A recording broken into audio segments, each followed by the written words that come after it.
Hey y'all, it's Jessica from Sloppy Swatches. Today I'm testing out SuperChic Lacquer's Urban Dictionary collection for this Friday's But Do They Watermarble? This is where I go through and drop them in water from the order that I swatched them in, and then in reverse, and then for a final look.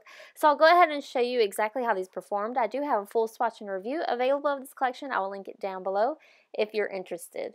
So as always, I'm starting with my small teacup full of room temperature bottled water. I'm going to drop in the order that I swatched them in and then in reverse. So these are amazing marblers. They are what I would call maybe aggressive spreaders, where they spread out no problem. You don't have to clear the way for them or anything. I'm going to go in for a linear design, and you can see that the outer ring got a little bit dry, so once you pull on that ring, it kind of opens it up, and they will continue to spread. So now I'm going to show you in reverse order. So this is Deadpool, all the way back down to Rose Betty. I have sped these clips up quite a bit. I think they were like a minute long before I sped them up, so I'm going to go ahead and manipulate these a little bit. I did find that if I cleared the path around the outside, once I'd gotten a few rings in, I got a better marble than if I immediately dropped one in and then cleared it all the way to the edge. It stayed a little bit more moist so I can manipulate. Here I'm going to go in for a petal design. And these work beautifully. They will continue to kind of spread once you drag your design, so you might want to keep that in mind and maybe be careful when you're doing more intricate designs. So I'm just going to gather up the center there, and this is a really pretty petal design. These colors work really well together. It's kind of surprising because it's such a wide array of colors. For my last look, I'm going to use Awesome Sauce, Rum-billy, Wonderwall, and Awkward Turtle, and this ended up being almost like a camouflage look. I'm seriously in love with this combination, especially as it gets towards like fall.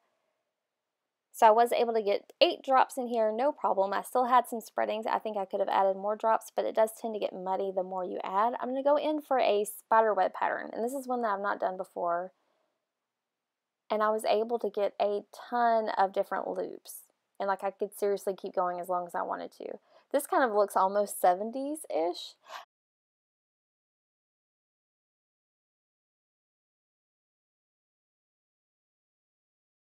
On my nails, I had them prepped with Tux Polishes Pure and Sexy Cuticles by MDJ Creations.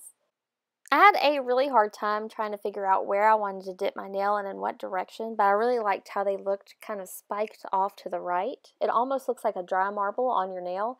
I did try to salvage some of the decal there or some of the water marble left in the cup, and I'm going to go in for a double dip on my pinky, especially where those spikes were kind of smaller. I really liked how those turned out. Excuse my freckly hand. So I was able to get a successful double dip out of that design. So I'm going to finish up doing the rest of my nails, and this is what it looked like. I did let the polish dry on the liquid latex. It's usually better if you remove while it's still wet. So I'm going to show you what it looks like with dry removal. I'm going to go around my cuticle with my water marble tool just to make sure that the design is broken there so I don't accidentally peel it up. So next I'm going to take my tweezers and just start peeling away at that.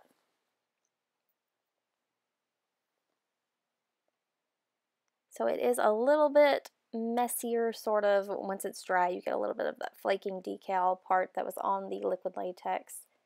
I did still have a nice removal. It came off easily with tweezers. I'm going to do a little bit more cleanup with acetone and a cleanup brush on this nail and the rest of them.